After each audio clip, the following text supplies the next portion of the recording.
ბრალდების მხარეს აქვს მოლოდინი იმის, რომ გამოტანილი იქნება გამომტყუნებელი განაჩენი.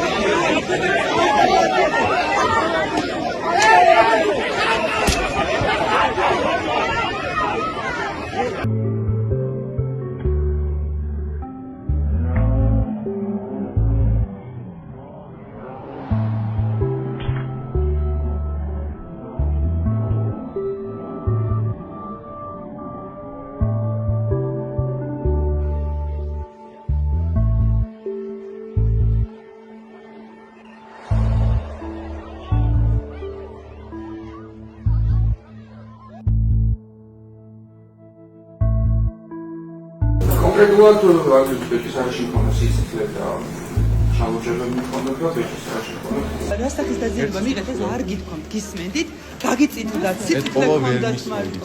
არა, სიცოცხლე ქონდათ თუ სისხლი წამოგივიდათ, რო გითხარით, რომ გითხარით. მხოლოდ ხელის არეში მქონდა ოდნავ სიცოცხლე. მარცხენა ხელის არეში მწევანზე მოხდა ჯოხი. დაზიანებაში რა გამოიხატა? საჯაროვებული. თქვენი კადრები არ არის გასაჯაროვებული. თქვენ რასახის დაზიანება მიიღეთ, იმიტომ რომ თქვენი რომ ხართ დაზარალებულ ამ საქმეში 4-დან 7 წლამდე თავისუფლების აღკვეთა ემუქრება 21 წლის ბიჭს და თქვენ კითხვებზე პასუხს არ სცემთ.